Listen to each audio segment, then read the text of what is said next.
শিবরাত্রির পরের দিন প্রত্যেক বছরই আমাদের এখানে প্রোগ্রাম থাকে, আর এবছরও কিন্তু ছিল। আমরা সবাই চলে এসেছিলাম আর স্টুডেন্টরাও কিন্তু চলে এসেছিল। আর এখানে আন্টি অ্যানাউন্সমেন্ট করছিল, কি করছিল সেটা শোনো। আমি মঞ্চে ডেকে নিচ্ছি সোমনাথ রায়কে। সবাই একটা হাততালি দিন ওনার জন্য। নমস্কার, সবাই ভালো আছেন তো?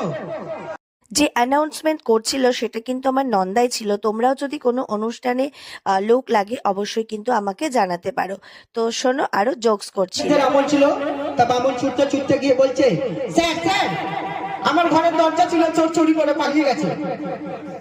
জোকসটা কিন্তু অনেকটাই বড় ছিল, বাট দিতে পারলাম না। তোমরাও যদি এত ভালো ভালো জোকস নিতে চাও তো অবশ্যই আমাকে কিন্তু জানিও। তো আমাদের নাচ খুবই ভালোভাবে হচ্ছিল। আমরা এখানে প্রত্যেক বছর আসি। নাচ শেষ হয়ে যেতে আমরা সবাই প্রসাদ খাওয়া দাওয়া করে চলে এসেছিলাম বাড়ি। তো ভিডিওটা ভালো লাগলে অবশ্যই সাবস্ক্রাইব। নেক্সট ব্লগে